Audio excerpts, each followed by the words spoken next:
Hey everyone, Sam here, otherwise known as FPL Pricey. In today's video, I'll be running through my latest free hit draft ahead of Game Week 34 and some of the different combinations I'm considering as we move towards the Game Week 34 deadline. Right then, so straight on with the draft, and I want to talk a lot about combinations today, so I want to show the full draft all in one to help make it the most sense as possible as we run through. Starting off with the goalkeeper and defence in one, I currently have Alisson in goal at home to Spurs. Now, I don't think it's an absolute lock that I have Alisson.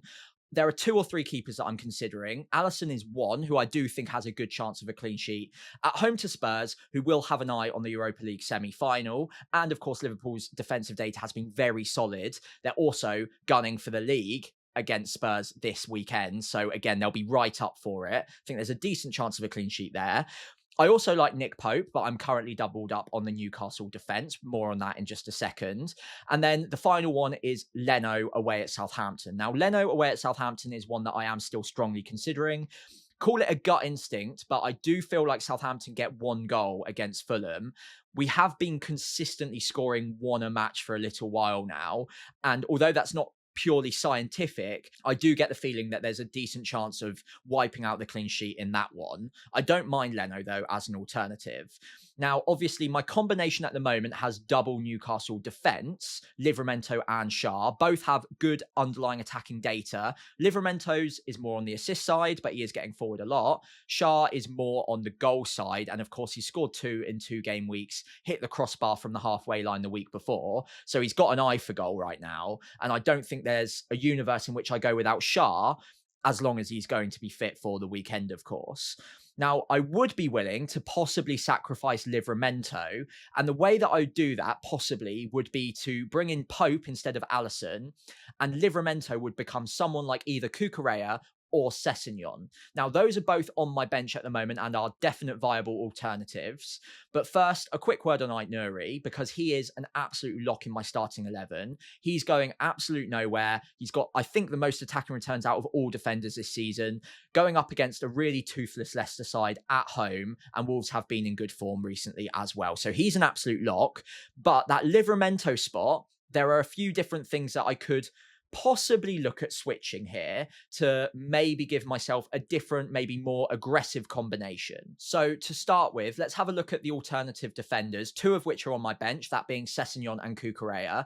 Sessegnon could come into my starting 11 and was initially in my free hit draft. I'm maybe just a little bit now concerned about the expected minutes for him. He has been starting recently, but he's never really gotten a full 90.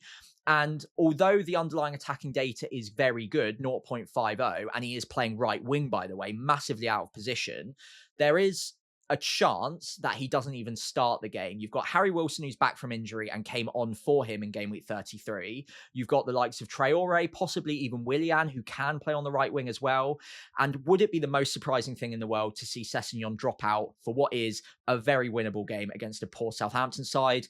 I wouldn't be that shocked. And I also wouldn't be that shocked that even if he does start, he gets brought off a little bit earlier as well, which would also dent his appeal. So I think in terms of expected minutes, it's put me off ever so slightly, but I do quite like him as an option.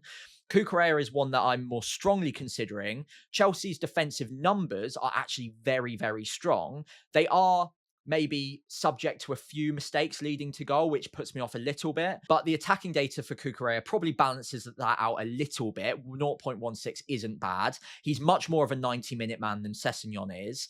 And at home to Everton, who don't score many goals, it is at least a chance of a clean sheet as well. So you might get double bubble there. You might get an attacking return and a clean sheet. And obviously that maximizes the upside. So, like I said, there is a universe in which I switch Livramento and Alisson to Cucurella and Pope. So let me know in the comments below which combination of those two you prefer right now. A couple of other alternatives. Liverpool, you've got Trent, you've got Van Dijk. Now, obviously, I can't go for either of them right now because I'm tripled up on Liverpool. If I was to remove Alisson, I could look at Trent, I could look at Van Dijk. Van Dijk is obviously much more secure minutes-wise, but doesn't have the attacking upside. Although always could get something from a bullet header from a set piece, for example. Trent, the attacking data is fantastic, and I was getting more and more convinced of using him on my free hit, but I've been put off slightly now. I think looking around the community, there are good arguments to suggest that he probably won't get more than 65 minutes in this match.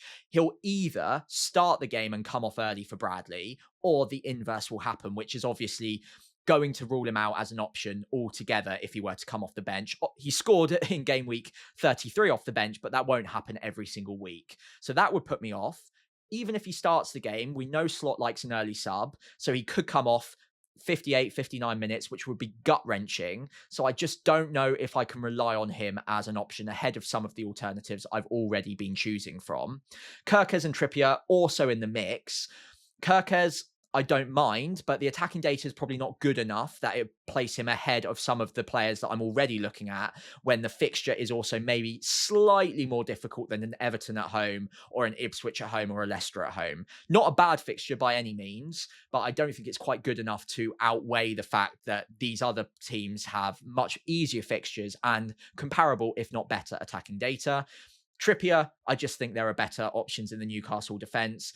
Historically, his attacking data has been very good, but it has been worse this season. 0.08 is not good. He's been taken off of some set pieces. So the upside that we've seen in recent seasons is kind of diminished. And I don't think he's worth the money over the likes of Shah or Livramento personally. But again, a differential you might be looking to use. Moving back to my full 11 at the moment, moving into the midfield specifically, I do have double Liverpool attack. I think that Spurs fixture is one that I want to target, and I don't think having Salah, even as captain, is going to be enough. I think his ownership is going to be very, very high going into game week 34. He's got kind of everything going for him ahead of the deadline. You've got the expected minutes being around about 90. You've got penalties. You've got the fact that they're playing a poor defense. Spurs, historically not a good defense whatsoever. And they're a team that will have one eye on the midweek afterwards for the Europa League semi-final, which is much, much more important to them than any league match. So they might not be fully focused on this one. They might even rotate to keep players fresh for the midweek. And I think that's a massive opportunity for Salah. So he's my captain. I've got no real hesitation on that. And I think I also want to double up on the Liverpool attack to give myself a little bit of exposure to upside for what is a very good fixture. That brings me on to Diaz, who I was weighing up between him and Jota, but Diaz's minutes tend to be a bit more secure than Jota's. I think if I was to pick a front three for Liverpool this match, it would include all three of them, Salah, Jota and Diaz. But I think Jota's much more likely to be the one brought off early, or maybe even the starting risk for Gakpo, perhaps. Whereas Diaz has been a bit more secure for minutes recently. He's also been in good form recently, and the attacking data has been very good. So Diaz slightly beats out Jota at the moment. If you wanted to go differential and you backed Jota to start, I don't hate it. But I think Diaz is much more likely to get 80, 90 minutes. And therefore, I think there's upside to be gained in those extra 20 minutes that he get. And Jota could always, also a bit like Trent, be brought off before the 60th minute, which would be a nightmare. So overall, I do think that Diaz and Salah as a combination is one that I prefer over Salah and Jota, for example. Moving on to the other three, I think it's fairly clear what I'm doing here. I'm going for expected minutes, I'm going for penalties, I'm going for set pieces. Palmer will probably be the most contentious, and I completely understand that there will be comments saying, what are you doing with Palmer in your 11? He's in terrible form. He hasn't scored since game week 21. All of those things would be correct. However, I think when I look at it right now, I want to maximize the potential upside on this free hit. I think a lot of people will go without him for those reasons. But at the end of the day, he's still very likely to be a 90-minute man who gets penalties, who gets set pieces, and has good, if not amazing, but still good underlying attacking data against an Everton side who aren't really fighting for much and might be without their best centre-back, James Tarkowski, as well. So I still think that Palmer is a good asset to own this week, if a little bit boring perhaps, or maybe looking too far historically at the data. But players don't just become bad overnight. And although he's in bad form right now, who are we to say, or who am I to say when his form will come and go? And it could easily come back against Everton. So again, home fixture, decent fixture, and good underlying attacking data with penalties, with the minutes. For me, he's currently in, but I understand why some people wouldn't include him based on form. Looking at the other two, again, we're leaning on expected minutes, we're leaning on penalties. And Burmo also has the added benefit that he plays in a fixture that is later on in the game week, which shouldn't really matter to me necessarily, but it's always nice to have that little bit of hope later on in the game week to save me if my free hit's not really going to plan. And of course, the reason that fixture is later on in the game week is that their opponents, Nottingham Forest, are playing during game week 34, their semi-final in the FA Cup, which of course they're going to be going full strength for. It's a huge game for them. And you might assume that they could be a little bit tired, a little bit leggy going into the Thursday fixture against Brentford. All of that to say, of course, they're still going to be massively focused on the league as well. But Brentford do have, I think, 12 days of rest between 33 and 34 to prepare for Forest, whereas Forest will have 2 or 3 days of actual preparation. So I do think that Mbeumo, given that he's a solid 90-minute man, he's fully rested, he's on penalties, he's on set pieces, and the data is phenomenal, is an absolute lock on my free hit. That brings me to Cliver, who might not be quite as secure as the other four, and might be the one that would come out for maybe some of the alternatives, which I'll talk about in a second, or perhaps maybe a switch in formation where I only go with a 4-man midfield, take out Cliver, and go with a third striker. That being said, I do still like Cliver because he is on penalties, and he, although has been injured recently, he came straight back into the 11 with a full 90 minutes. So that's very promising when it comes to his expected minutes in game week 34. That being said, he does get taken off early from time to time, so I'm not fully confident of 90 minutes. He could get 75 or 80 again. And if that's the case, maybe there's upside to be gained in going with one of the alternatives. So let's take a look at some of those now. In terms of the Newcastle midfielders, to have either one of Barnes or Murphy, I would have to be getting rid of probably Livramento in my back line, and that would probably then become Cucurella at time of recording. So it's not massively difficult to remove Livramento for a Cucurella and bring in Barnes or Murphy for Cliver, for instance. However, I am a little bit worried about the expected minutes for both of them. Murphy, as we know, usually comes off around about the 65th, 70th minute anyway. So you're not getting the maximum 90 minutes out of him. So as much as I do love the fixture at home to Ipswich, the fact that he's only likely to get 2/3 of the match does put me off a little bit. He has been in fantastic form though recently. So again, anyone including him on a free hit draft, I would have no qualms about that. I'd have no problem in recommending him. But I'm really targeting the highest possible expected minutes and routes to points in this draft right now. The same can be said for Harvey Barnes, who possibly is tempting me a little bit more. The expected minutes have been a bit better than Murphy, and the data has as well. And of course, he's in sensational form right now.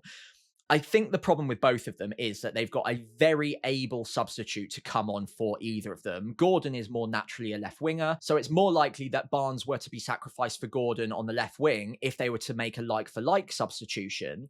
But in the same breath, last game week, we saw that Murphy got brought off early for Gordon, and they just swapped wings where Gordon played off the left, Barnes played off the right.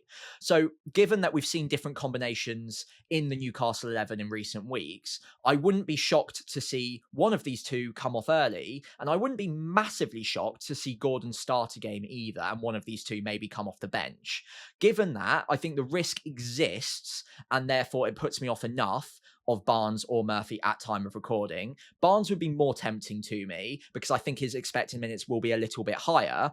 But if someone actually asked me to guarantee them that he definitely starts or definitely gets 80 or 90 minutes, I don't think I can do that at this time. So with the others, I think I'm more confident. And also, I'm more confident of the minutes of the Newcastle defenders. And although I back their attack more than I do their defence, I still think the defence is a good enough fixture and they're a good enough defence to double up on and still be reasonably happy. And there aren't as many alternatives I like in defence either, whereas there are loads of midfielders that I really like the look of who do have penalties, who do have good expected minutes. So Barnes maybe just misses out for that reason right now.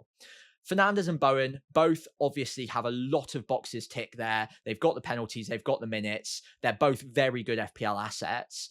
Fernandes, I'm not so tempted on now, mainly because I think they will have one eye on their Europa League semi-final. He got rested in game week 33, which is very rare for him, but that happening has also maybe put the doubt in my mind that it could happen again in 34 to make sure he's rested and fresh for a huge game in the Europa League semi-final. And even if he starts, he might get brought off a little bit early anyway. So that's put me off of him a little bit. Bowen, I think, is more tempting. Away at Brighton, who've conceded, I think it's 11 goals in 4 games, so it's definitely a targetable fixture.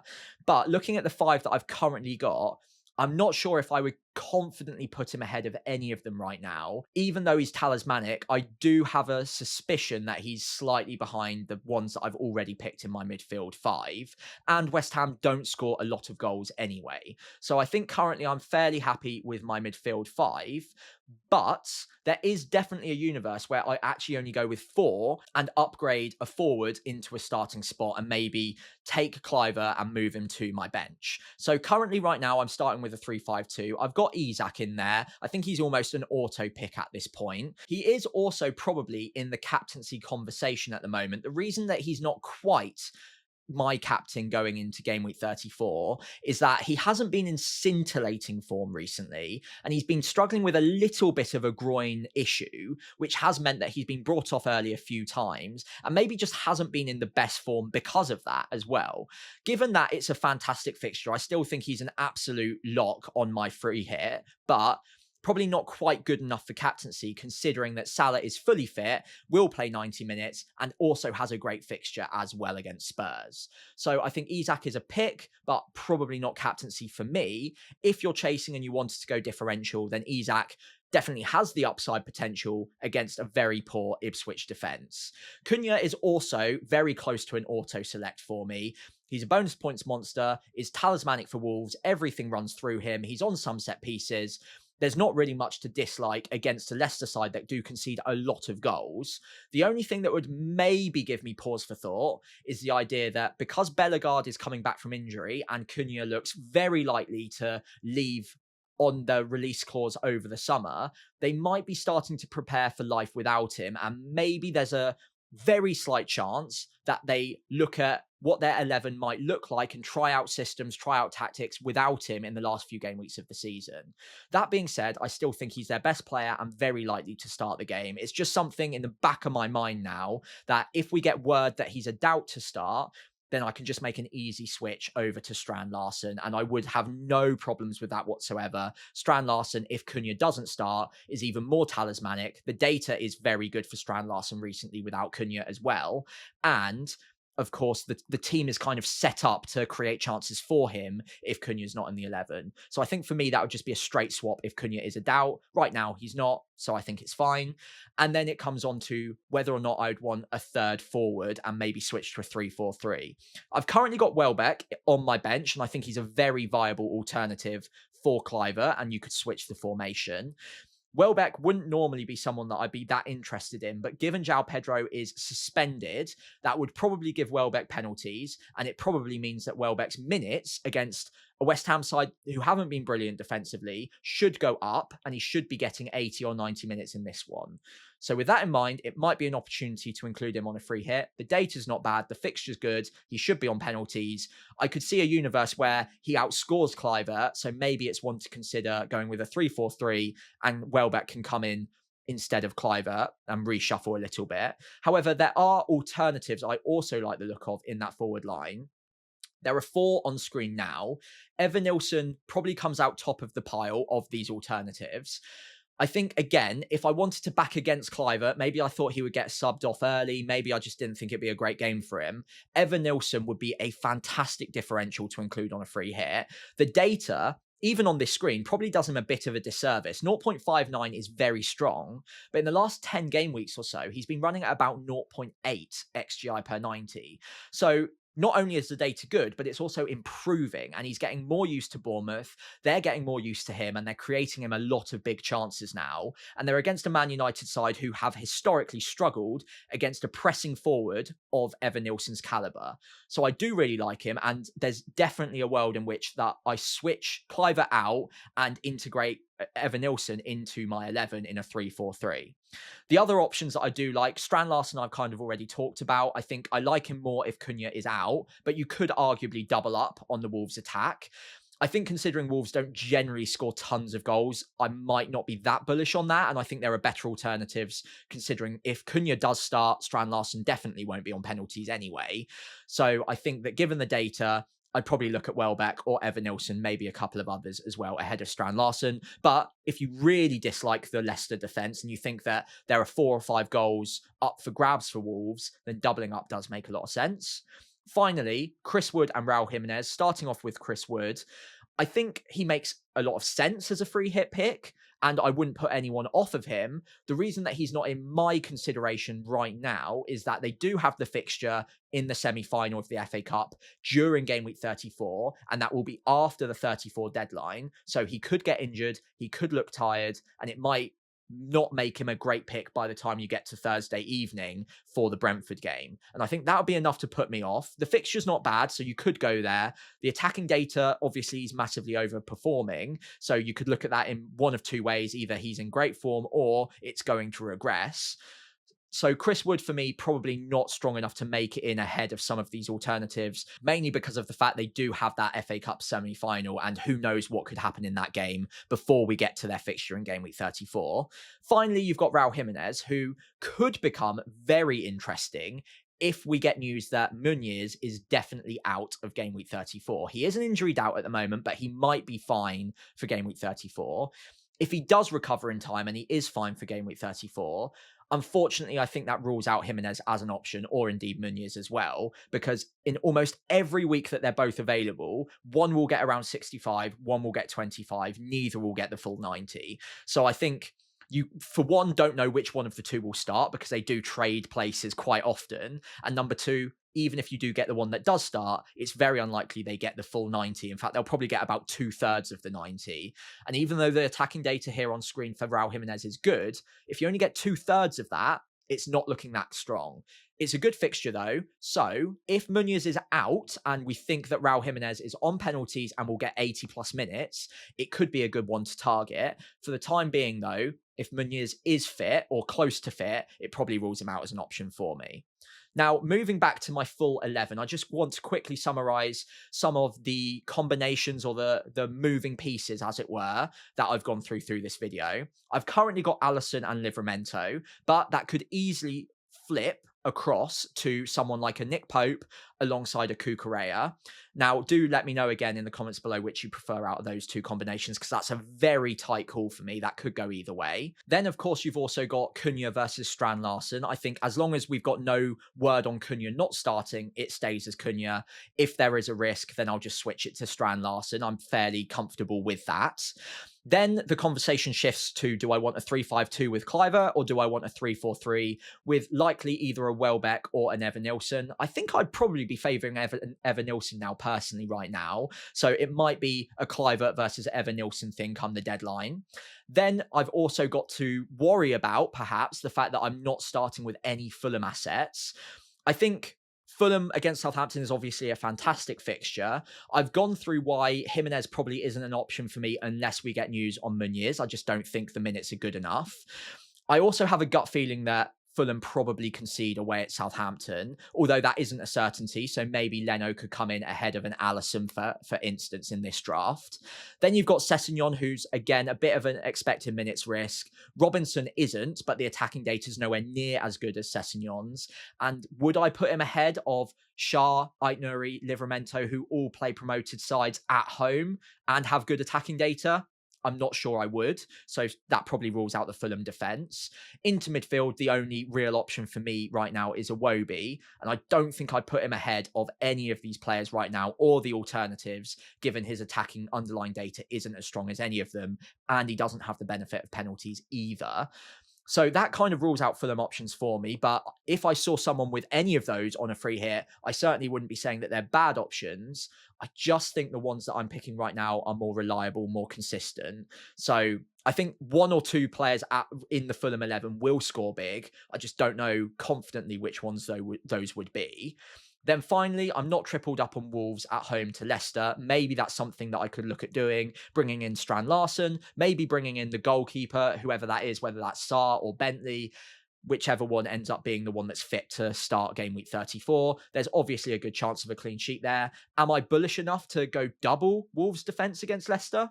Possibly. It's an option. Leicester don't score many goals, so I don't hate it. But right now, I've spread my clean sheets thinly across a few different players. The only double up I've got is Newcastle at home to Ipswich as it currently stands. Finally, the other thing that I could look at doing is maybe doubling up on the Newcastle attack instead of the double Newcastle defense. That's more of an X minutes play as well. I'm just a little bit cautious on Barnes or Murphy's minutes, and therefore I think there's a bit more safety in going with Shah alongside a Livramento or a Nick Pope if I was to do that combination instead.